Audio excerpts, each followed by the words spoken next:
Alors, nous sommes aujourd'hui jeudi. On est le 26 Heshvan et nous sommes d'Af Yud Gimel de Shkalim. Yud Gimel, il nous restait hier donc une quinzaine de lignes pour Yud Bet Amud Bet à partir de 2 points. Rabbi Zahra, Rabbi Shem, Rabbi Shimon ben Lachish.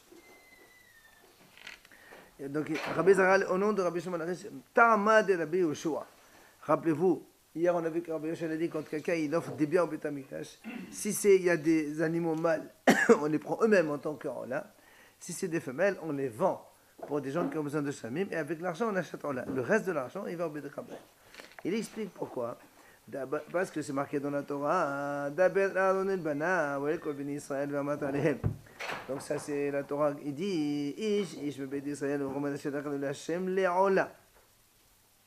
c'est marqué celui qui veut donc offrir à Hachem, c'est marqué Ola. Ça veut dire tout celui que quelqu'un il offre à Hachem, ça doit être Ola. C'est pour ça que Rabbi Yoshua a dit les mâles Ola et les femelles on achète avec Ola aussi. Hakol Kadev le Ola. Pour votre volonté, il doit être Zachar. Mais voilà, celui-là, il a des femelles dedans. D'où on sait que les femelles aussi, on peut les amener en tant que Ola. Comme c'est marqué Babakar, c'est pour inclure les femelles aussi. Alors, Rabbi Ishaq, il vient Rabbi Ishaq, il pose une question. Il dit comment? Comment? C'est marqué dans la Torah, Tamim Zachar. Après, toi, tu me dis non, quand tu es Babakar, il faut inclure les Nekevot. D'où tu apprends cela? Alors, l'Agman répond, il dit voilà, on a vu un cas pareil, qui était Tamim. Voilà, Tamad Babakar, la bout de Momin. Il y avait dans un passage marqué Tamim, c'est-à-dire donc quand on offre, comme ici par exemple, le passage il dit, Lesonchem, Tamim Zachar. Donc il faut que le korban doit être entier, sans défaut. Et toi, tu me dis aussi, même si quelqu'un il a inclus des animaux Baal Moum, on a dit, qu'est-ce qu'il fait? On les vend et on achète avec Allah. Donc tu vois bien que Babakar s'inclut le Baal Moum. Alors Babakar s'inclut aussi les femelles. Puis Al-Agmara dit Ma Benehon. Quelle est la différence entre les deux? C'est-à-dire, entre les deux, ce Korban Aïda, il a dit entre Rabbi Akiva et Rabbi Papias, ce qu'on avait hier. Rabbi Papias, lui, il a dit ça dépend comment il a prononcé son vœu. Vous vous rappelez dans la Mishnah, Rabbi Papias a dit ça dépend. S'il a dit Merdesh Beferouch, s'il a dit clairement tous mes biens ils vont au Hekdesh, on a dit dans ce cas-là, tous ils vont au Bet Amikdash. Mais Mardistam, quand un homme dit Beferouch, mes animaux et mes biens au Hekdesh, là ils vont au Hekdesh. Mais s'il dit mes biens au Bet Amikdash, alors là les animaux ils vont à leur destination. Et les biens, ils vont à leur destination Bed Rabaïd. Et alors ça c'est le mahlok d'entre lui et Rabbi Akiva qui l'a précédé. Donc on m'a dit que c'est quoi la mahlok? Rab Amar Shifta Lichot Rabbi Nehon. En fait, c'est un bâton qui est entre les deux. C'est quoi un bâton? Donc Rabbi Naïda il dit en fait, on peut dire que les deux se rapprochent ou on peut dire que les deux s'éloignent complètement.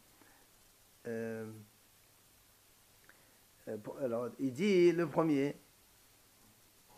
En fait, c'est le bâton qu'on lance quand le tisserand il lance pour faire le tissage de la laine ou donc c'est les artisans là-bas. Voilà, c'est le métier du tisserand. Et il dit en fait, on peut dire,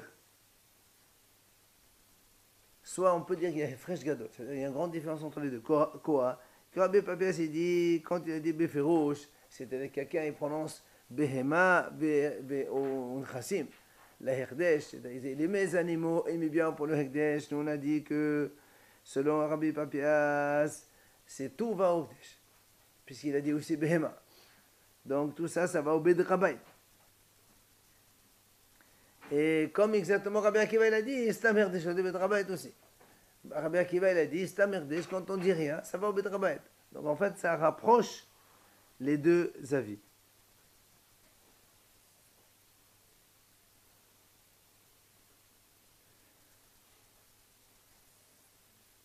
Alors, après on voit Rabbi Elazar et Machlo Vechole Meotohamin. C'est marqué, on l'a vu dans la Mishnah, que Rabbi Elazar il a dit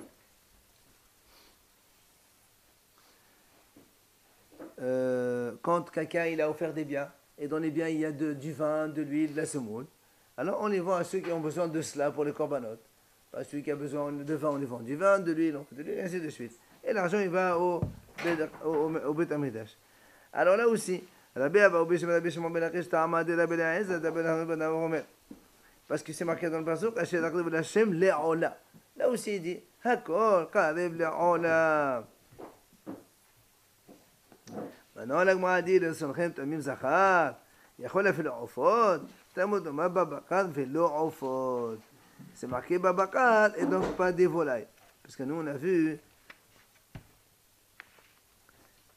dans la Mishnah on a dit que si quelqu'un il a dit Mardish, donc c'est bien, si c'est du vin ou de l'huile ou de la semoule, voilà. Et les enfautes, qu'est-ce qu'on fait? En fait, on a dit, on les achète en quelqu'un, il a des volailles dans son bien. Il offre ça au Beth Amikdash. On dit, il faut les vendre. Et avec l'argent, on apporte avec Ola. Alors c'est là où il dit, pourquoi on ne prend pas les enfautes eux-mêmes, on les prend Ola? On a dit, parce qu'il y a marqué dans la Torah, les Sonchem Tamim Zachar, il a fait les enfautes, il dit, comme c'est marqué dans la Torah, donc pas les enfautes. Alors, ils étaient donc en train d'étudier. Ils disent, on ne comprend pas, il y a une question. Laquelle?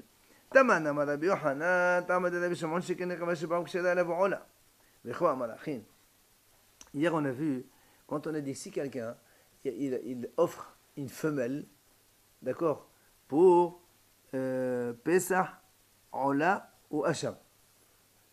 Et un avis, on a dit, normalement, c'est pas valable, mais il a dit quand même c'est valable pour Ola. Rabbi Shimon a dit comme ça. Pourquoi Ola?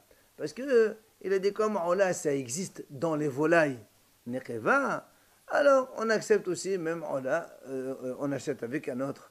Alors il dit, je comprends pas. Rabbi Hanan dit, comme dans les volailles, ça existe Nekeva, donc il apprend ça des enfautes.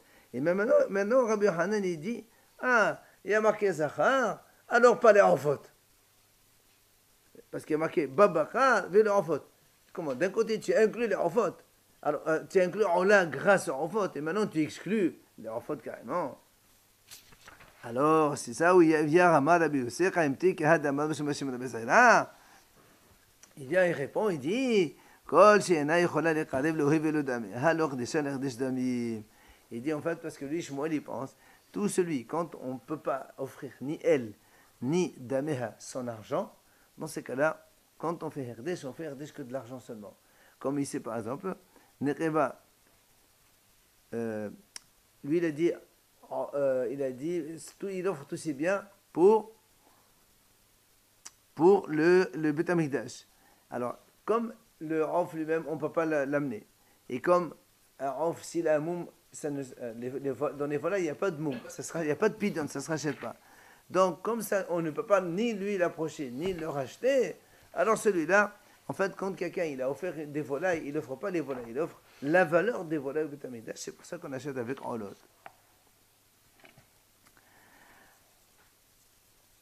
Alors, on m'a dit, ce que tu dis,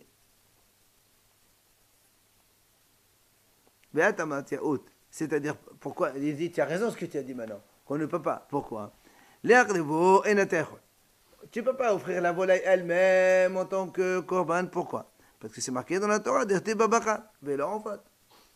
D'un côté, on ne peut pas l'offrir lui-même, puisque la Torah dit babaka. Si quelqu'un il offre, il doit offrir dans babaka. Maintenant, l'if d'auto et natayachol. Tu vas me dire, très bien, on le rachète. Il dit non, on ne peut pas racheter des volailles, ça ne se rachète pas les volailles. Chez elle, la pidion. Les funké, c'est pour ça qu'il dit qu'on ne peut pas trouver ici qu'uniquement de Shaddamim. Et donc, quand quelqu'un il a offert des volailles, on ne peut pas offrir les volailles eux-mêmes, on est obligé de les vendre. En fait, il a offert la valeur en argent de ces volailles-là. Donc, des amis au nom de Rabbi Yohanan. Rabbi Aïbouba Nagri Amar, comme Rabbi Ila, Bishem Rabbi Yohanan. Tama Dehin, tu sais quelle est la raison? Parce que c'est marqué, Tania, c'est marqué dans la Braïta. Et Dans la Torah, c'est marqué comme ça. Si c'est une behemat mea, par exemple un animal tamé, un âne, un chameau, ou un truc comme ça, qu'on ne peut pas apporter des korbanot Hashem. Le Gemara dit, matalmot tomat mea. Ça veut dire quoi, Téméa? Est-ce qu'il est en l'air à la date qu'on va offrir un animal qui n'est pas caché au Beth Amikdash? La Torah elle veut dire quoi ici? Et là, même si elle est Téméa dans ce nom-là, ça veut dire quoi Téméa dans son nom? Ça veut dire qu'il n'a pas donné un nom à l'animal, comme ici par exemple les volailles. Non, il dit Vekasha Beda. Vekasha. Beda qui dit Ve'amid Ve'arich. Parce que le passage dit comme ça. Si un homme il offre un animal tamé, qu'est-ce qu'on fait? On va l'évaluer devant un Kohen pour savoir combien ça vaut et pour le vendre. Et là-bas, Rachid, là-bas, il explique sa place. Ça ne peut pas être un animal tamé, on le sait très bien. C'est quoi l'animal tamé? C'est un Ba'al Moum. C'est un animal qui a un défaut. Alors qu'est-ce qu'on fait? C'est là on va pour expertiser, voir un peu combien il faut. On achète avec un corban entier. Alors c'est pour ça qu'il dit. C'est marqué quand la Torah dit. Quand la Torah dit, il faut donc évaluer combien ça vaut pour le racheter. De quoi il s'agit? Obligatoirement d'un animal qui a un défaut. C'est pour ça qu'il dit comment ici on peut. Si un homme, il a offert, ici on parle selon, c'est ça. Quand un homme il a offert une femelle pour un korban ola par exemple, nous on a dit, c'est valable. Alors il dit comment tu peux être c'est valable? La Torah dit quand est-ce qu'on on va vendre un animal? C'est quand il a un défaut. Mais là, cette femelle, elle n'a pas de défaut. Alors comment tu vas... dans le pasouk, tout le pasouk, il est en entier. C'est la Torah dit comme ça, si tu as un animal tamé, comme on ne peut pas l'amener, alors il faut l'évaluer, il faut l'expertiser, voir combien ça vaut. Et nous, Rachamim m'ont expliqué, ce pasouk qui parle des animaux avec défaut. Tu amènes un animal, zachar, des animaux valables pour le korban, il y a un défaut, on va évaluer combien ça vaut, on achète un autre à la place. Mais ici, c'est une femelle. Elle n'a pas de défaut. Il y en a qui ont dit on ne peut pas amener des femelles. Justement, on parle de celui qui a dit. Voilà, on parle de celui qui a dit que quand tu as quelqu'un qui dit Nekeva pour Ona, ça marche. Elle dit pourquoi ça marche? C'est ce qu'il dit. Donc, ça peut pas s'évaluer ce genre de choses, puisqu'elle est éteinte, elle est entière. Rabbi Zara, lui, il explique autrement. Il dit, lui, Rabbi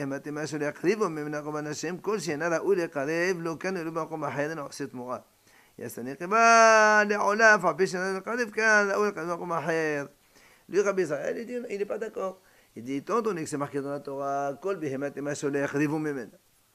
donc, le yakrivu, c'est-à-dire qu'on ne peut jamais offrir un tel animal. Quand, c'est-à-dire, si un animal ne peut pas s'offrir ni ici ni ailleurs, mais cette nekeva-là, on peut l'offrir ailleurs, dans un autre domaine. C'est pour ça, lui, il dit, il y a cette nekeva, que la nekeva, la femelle du off, elle peut être aola. Elle existe en aola. C'est pour ça, il dit ici que nekeva dans aola, ça marche. C'est-à-dire, on la vend, on achète avec korban aola. Même si on ne peut pas l'amener ici, on peut l'amener ailleurs. Donc c'est pour ça qu'il dit, ça marche pour lui. Maintenant, il vient Rabbi Avon, Rabbi Bol,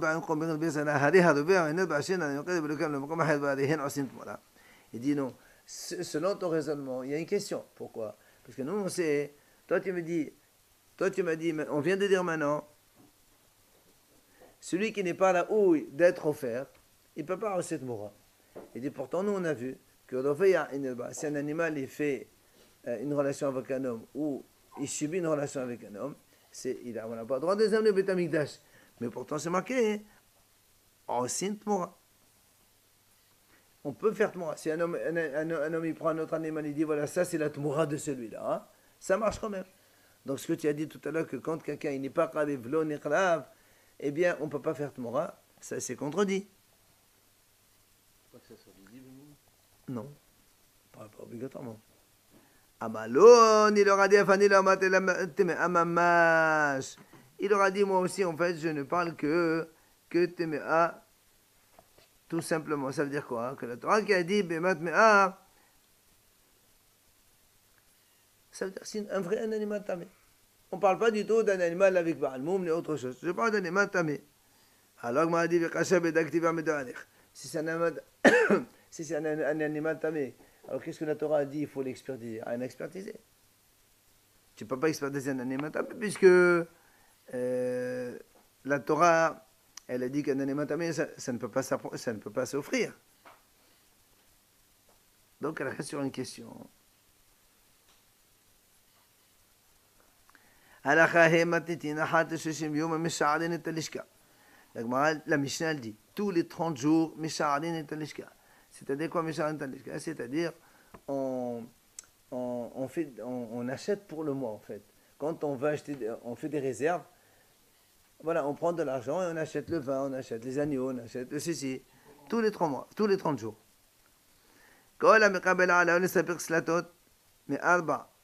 Tout celui qui, par exemple, un fournisseur, il accepte de nous vendre.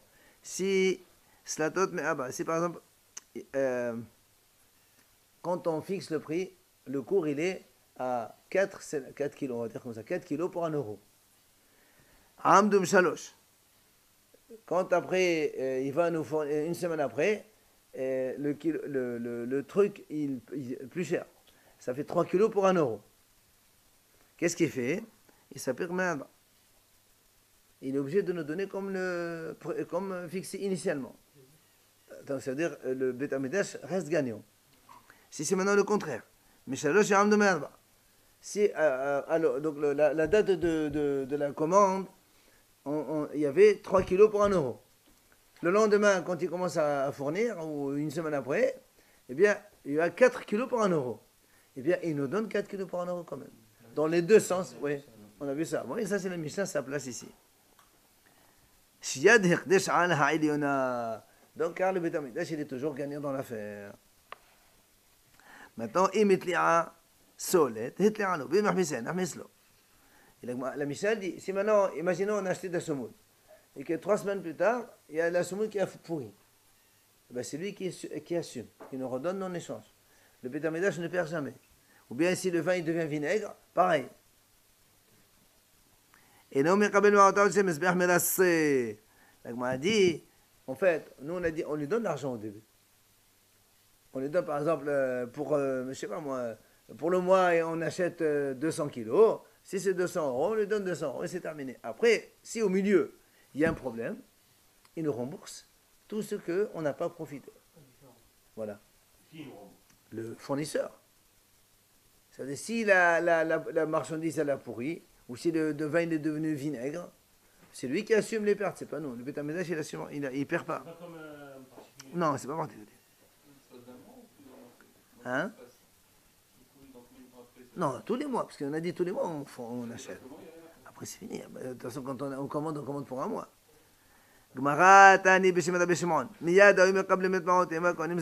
dit, c'est pour ça que Rabbi Shimon lui dit, en vérité, parce qu'on leur donne l'argent de suite. À la commande, on leur donne l'argent. Seulement, après, on considère que les Kohanim font le travail bien comme il faut. Si on a moindre problème, évidemment, après, on rembourse. On va passer donc à notre Pérec. Halakha Aleph, Matidin. Elohim Amimunim Shaya B'Mikdash. La Mishnah va nous donner une liste de gens qui étaient donc responsables de chaque chose dans le Beth Amidash. Alors, premièrement, Yohanan bin Pinchas al Achotamot. Yohanan bin Pinchas, c'est lui qui vendait les tickets. C'est quoi les tickets? Il dit comme ça, quand quelqu'un, par exemple, il vient au Beth Amidash, il a besoin d'apporter un korban. Par exemple, il faut de l'agneau, il faut le vin, il faut l'huile, il faut ça. Il paye, et lui, il donne un ticket. Il dit, voilà un ticket pour 1 litre de vin, un ticket pour 1 litre d'huile, un ticket pour 3 kilos de semoule. Et lui, parce que comme cela, c'est des choses qui sont impures, on ne peut pas demander aux gens de les amener de chez eux. Parce que peut-être que les gens, ils font pas attention, et c'est impur. Les animaux, il peut amener un animal de chez lui. Les animaux vivants, ça ne prend pas la tomate. Tu achètes un animal, tu l'amènes. On vérifie que tout va bien. Il y a un expert là-bas sur place, il vérifie qu'il n'y a pas de moum, on te l'offre. Mais la semoule, l'huile et le vin, c'est des choses qui prennent l'impureté. Alors ils sont obligés d'acheter des tickets et le juif, celui qui veut apporter un combat, il va au Beth Amidash, il dit voilà monsieur, j'ai besoin d'1 litre d'huile, d'1 litre de vin, très bien, paye, il me donne un ticket, tu vas là-bas au fournisseur du Beth Amidash, il te donne de l'huile pure, du vin pur. Oui, pour ça encore. C'est ça quand on dit que par exemple on amène la semoule, on amène tout ça. Tout le temps, c'est Beth Amidash. Jamais ils amènent la maison? Non, Parce qu'on n'a pas confiance. Et si c'est tamé, comment on fait? Une seule quoi? La Gemara, elle va le dire. Ahya ala nesachim. Hein?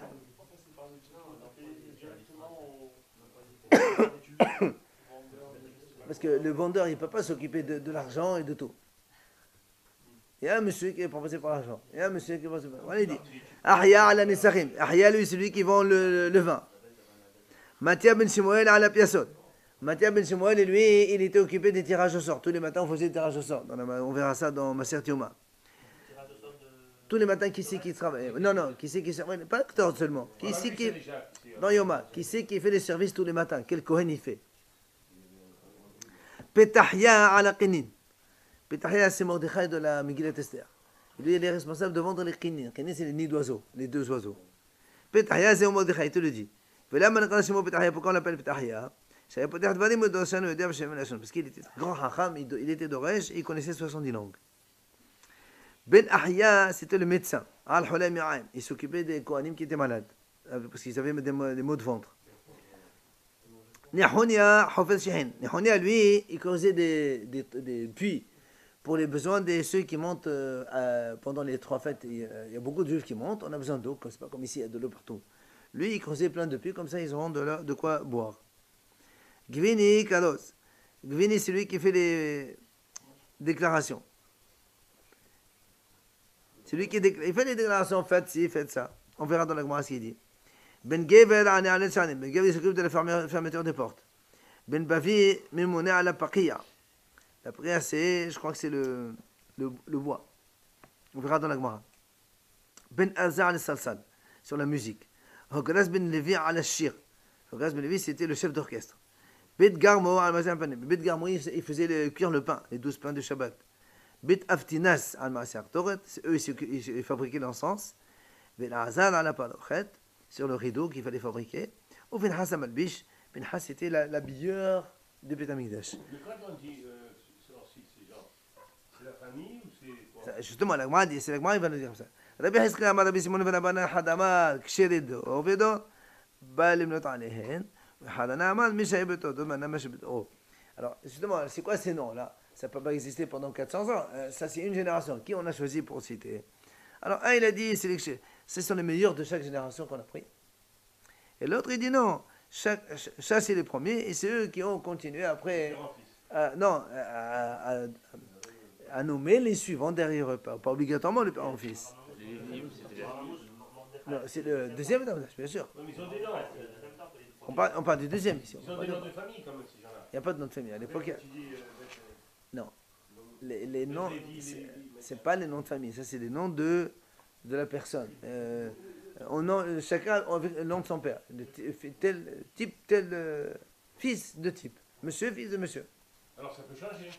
Heureusement que ça change. Pourquoi ils donnent ce nom-là? Je viens d'expliquer. Il a dit, c'était des noms particuliers des kashérim, les kshérim les plus tzadikim de la génération. Et l'autre, il dit non, c'était les premiers. Et eux, après, ils ont nommé chacun des responsables successifs. On a vu que les Lévim, ils s'occupaient de tout ce qui est... Oui, mais il a donné le nom. Monsieur, parce qu'on va adresser au deuxième. On n'a pas donné le nom, le premier, on n'a pas.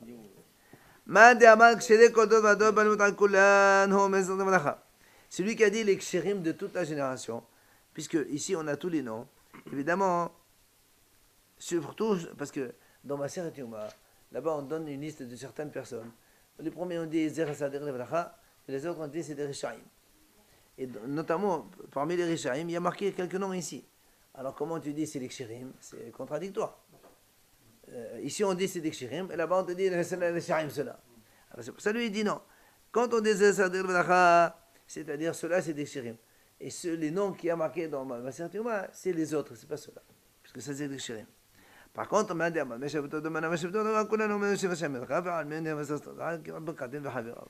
et celui qui dit non, les cachers dans chaque génération, celui qui était dans cette génération, il a nommé le suivant, donc tu peux dire que cela, c'était pas vraiment des bons. Oui, c'est pas obligé que ce soit les cachers de chaque génération. Amar Rabbi Yona, Ketiv, hein? Certainement, mais on n'a pas besoin de savoir le nom.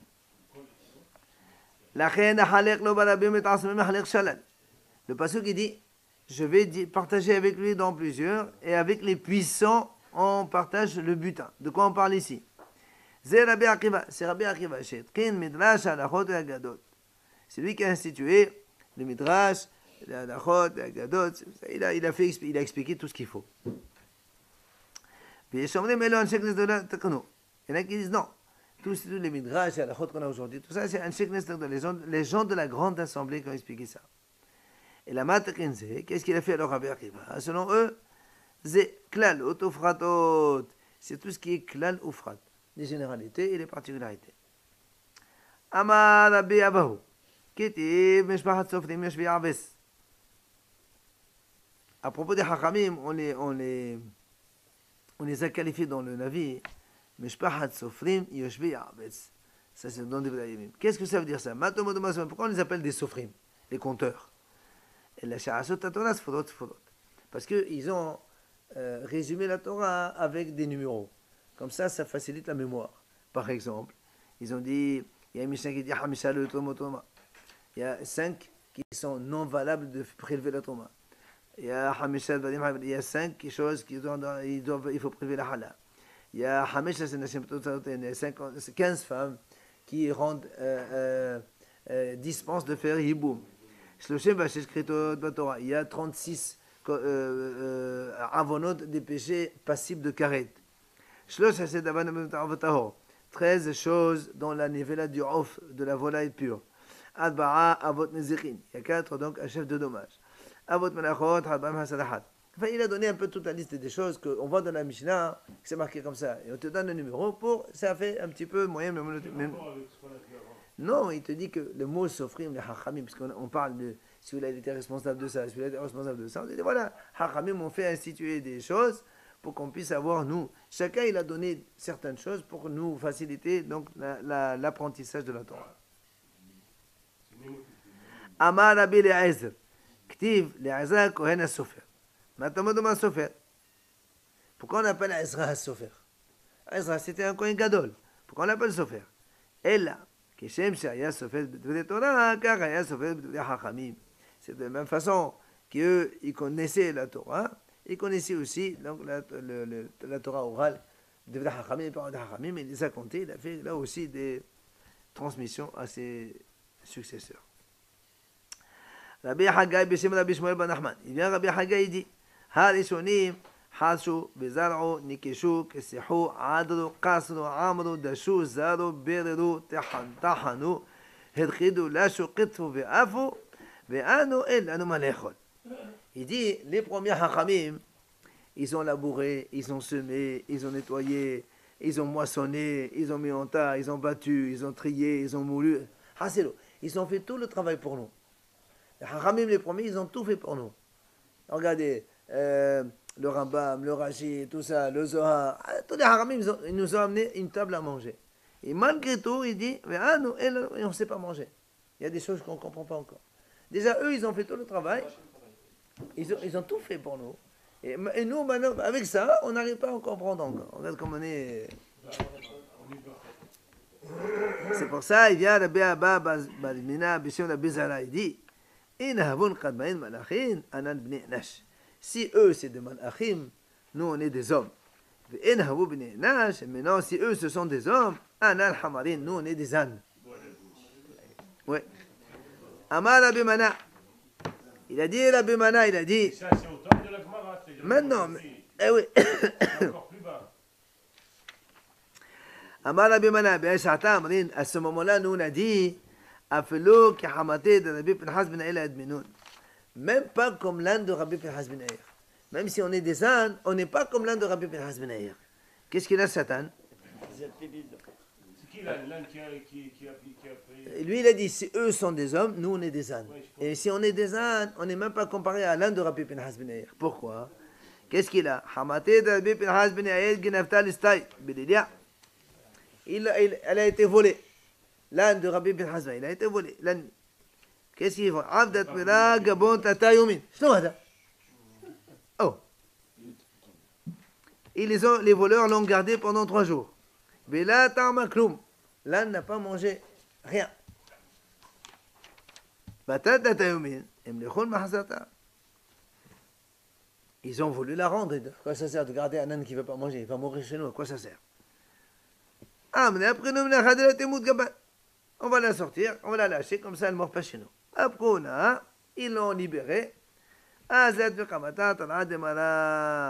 est partie toute seule, elle est retournée chez elle. Elle a reconnu le chemin de la maison de Rabbi Pinhas. Elle a commencé à... Qu'est-ce qu'il fait l'âne?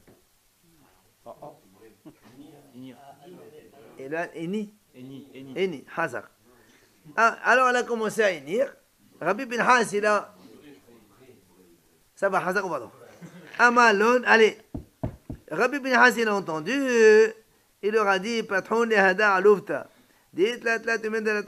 Ouvrez à cette petite pauvre âne. Eh ben, apparemment, ça devait être une ânesse. Et ça fait 3 jours qu'elle n'a pas mangé, la pauvre. Patrin là, on lui a ouvert vers Alat là. Et il a fait entrer à la maison. Amalon, il leur a dit, Rabbi Pinhas, donnez-lui à manger, la pauvre. Ils ont mis un peu d'orge. Et elle voulait toujours pas manger. Rabbi, là-bas, ils sont partis voir Rabbi Pinhas. Ben Yair lui a dit, Rabbi, elle ne veut pas manger cette ânesse. Amalon metarnene nun. Vous avez prélevé ce qu'il faut? Vous avez arrangé ce qu'il faut? Amlonin? Oui. Amaleon ve'adimton temaïn. Il leur a dit, est-ce que vous avez prélevé le maaser d'maï? Parce que c'était d'maï. Amlonin, la chin alfon Rabbi. Tu nous as pas appris. Alors, tu nous as pas appris que quand on achète pour les animaux, chez un ignorant, on ne prélève pas de maïs. C'est quand les hommes ils mangent. Mais si c'est pour un animal, on donne à manger comme ça. En même temps, tout ça. Amal, on leur a dit, qu'est-ce que vous voulez faire? Elle est mahmira, cette ânesse. Elle est mahmira, elle ne veut pas manger. Il faut faire. Ils ont prélevé et elle a mangé. Donc ça, c'est l'ânesse de Rabbi Pinhas. Elle va ici, on est la même chose que l'ânesse de Rabbi Pinhas. Petahia à la kenin. Après, on a dit que Petahia était responsable donc des ken, donc des nids d'oiseaux, pour celui qui vendait les oiseaux. Boud et Magadon Hokohosh le Taïch. On m'a dit, viens voir comme il était fort cet homme-là. Poteh Devarim, Bedorshan. C'est-à-dire, il commence les paroles et il est Doresh. Moi, il explique, ça veut dire, on va voir maintenant ce que c'est. On a dit que Mordechai connaissait les 70 langues. Tanya, Sanhedrin, Shishba, Shnaim, Shechon Edaber, Cholam, Neshmoa, Oya, Sanhedrin. Il a dit ici, on a un tribunal, donc tribunal 71, sache. Si dans ce tribunal, il y a 2 qui savent parler 70 langues, vous savez qu'il est marqué que tout sage du tribunal, il doit comprendre les 70 langues, mais pas forcément parler, il doit comprendre. Maintenant, si dans un tribunal, tous, ils comprennent, mais parmi eux, il y a 2 qui savent parler. Alors, on appelle ça c'est-à-dire c'est un tribunal valable. Si maintenant, il y a 3 qui savent parler les 70 langues, pas 2, il y a 3, Hadezo Benonit, on appelle ça un tribunal moyen. Maintenant, Alba'a, si parmi le tribunal, il y a 4 qui savent parler les 70 langues, Hadezo Hachama, c'est un tribunal Hacham, sage. C'est pas évident de trouver quelqu'un qui parle 70 langues. En tout cas, Mordechai, lui, il parlait. Ou Viavne, Hayoba Alba'a. Et Ayavne, effectivement, il y avait 4 comme ça.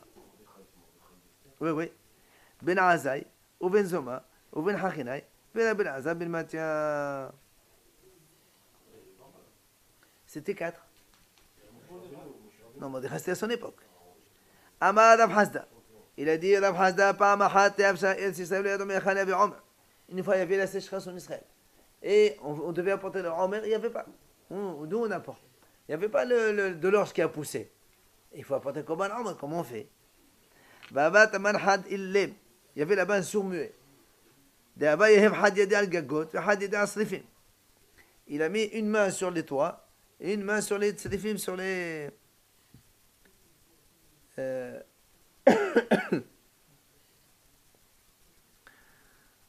tzrifim, c'est des branches d'arbres. Il s'appelle Tzrifim. Comme Tzrif, c'est un petit cabanon. Alors, il a emmené devant Mordechai. Il dit, on ne comprend pas ce qu'il veut celui-là. Alors, Amalehu, il leur a dit Mordechai, ah, est-ce qu'il y a un endroit en Israël qui s'appelle Gagot Tzrifin ou Tzrifin Gagot? C'est là-bas où on va trouver l'orge. Parce que le sourd-muet, il nous donne des indications, mais comme il ne peut pas parler, il ne peut pas parler. Il a mis comme ça, la main sur le toit et la main sur les Tzrifin. Ils sont partis là-bas, ils ont trouvé de l'or. Amar Rabbi Yossi ben Rabbi Bon, פעם אחת נסב כל העולם כולו. ולא יודעים מי חלה בעומר. Là, encore une autre histoire. Une fois, il y avait beaucoup de sécheresse, tout a été brûlé. Et il n'y avait pas de culture. Et on voulait apporter le Korban Omer, et on n'a pas. Nous, on amène. On n'a pas le droit d'abonner en dehors d'Israël. Il y avait encore une fois,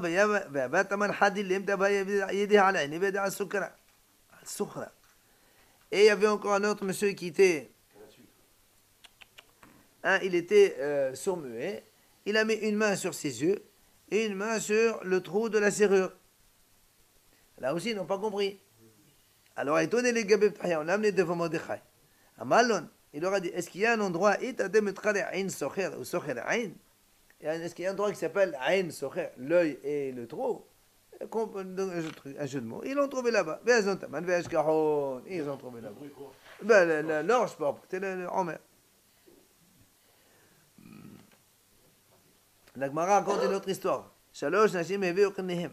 Il y a 3 femmes, elles ont apporté un korban, 2 oiseaux.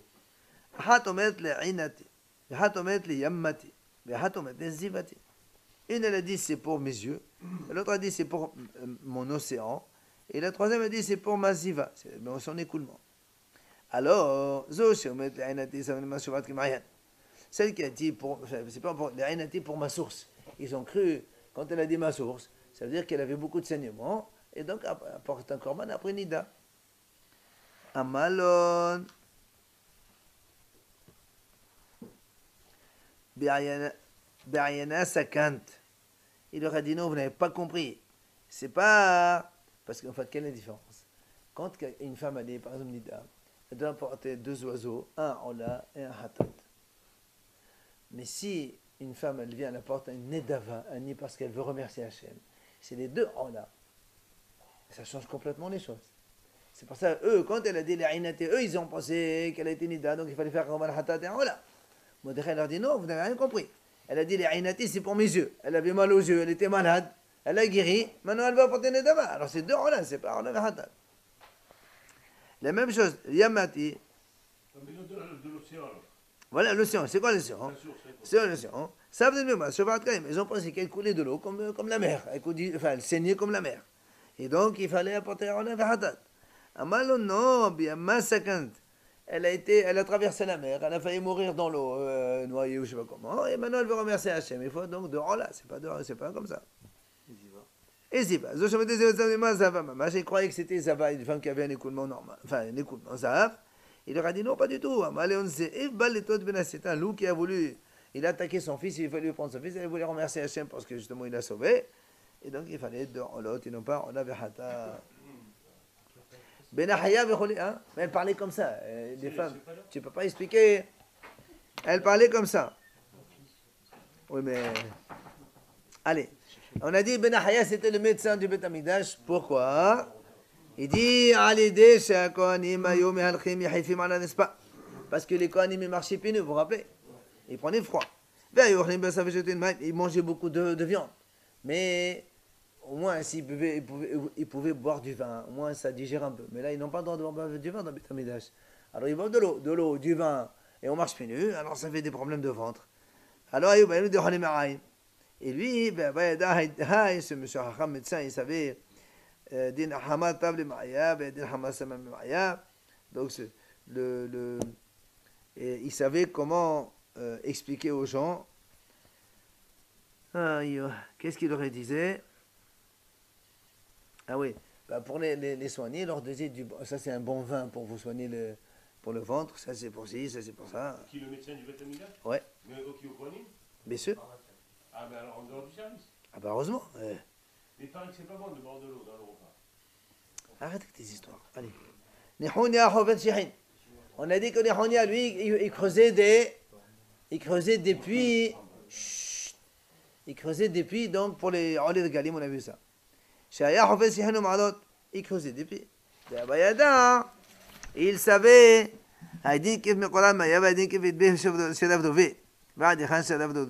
Il savait quel endroit il pouvait avoir de l'eau fraîche pour amener de l'eau fraîche pour boire, et dans quel endroit, dans quel rocher il peut creuser pour avoir de l'eau un peu chaude, jusqu'à quel degré. Hassan, lui, il savait.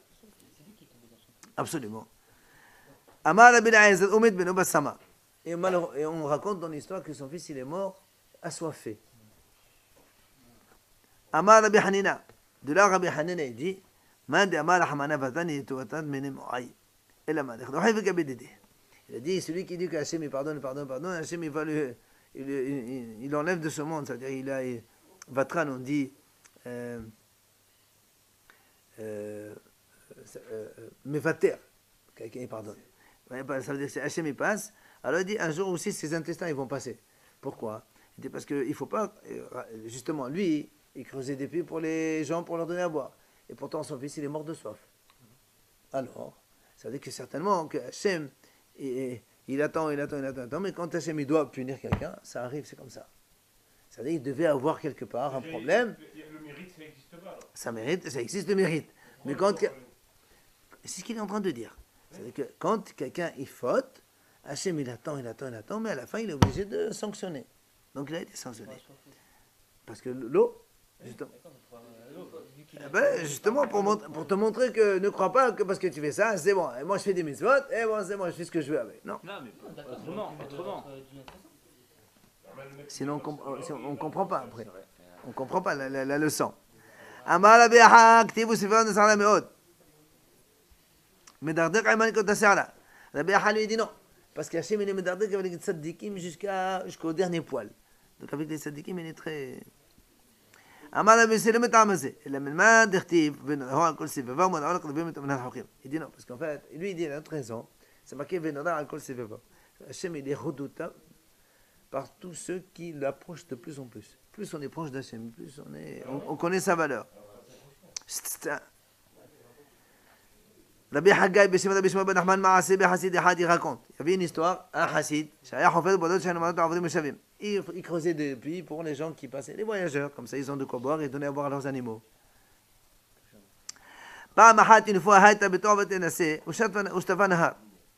Une fois, sa fille, elle voyageait pour aller se marier, et le fleuve, il l'a emporté.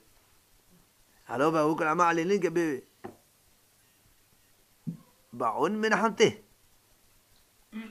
alors tout le monde allait chez lui pour aller le consoler, parce que sa fille, elle a été emportée par un fleuve.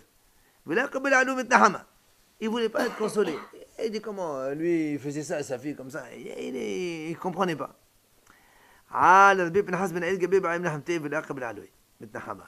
Il est venu Rabbi bin Hazm, il a commencé à le consoler. Là aussi c'est pareil, il ne voulait pas.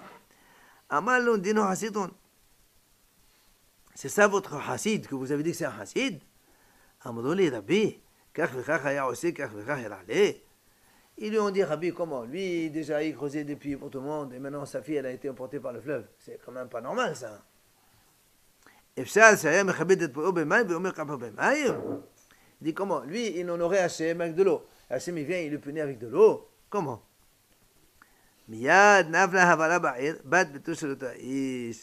Immédiatement, il y a une rumeur qui circule dans la ville. La fille, elle a été sauvée, elle retourne chez elle.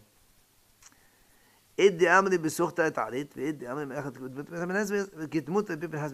a qui disent qu'elle s'est attrapée dans une branche, elle a pu donc se sauver de ce fleuve. Il y en a qui disent qu'elle a eu un malach qui ressemblait à Rabbi Pinchas ben Yair, qui est venu la tirer de là-bas pour la sauver. D'accord?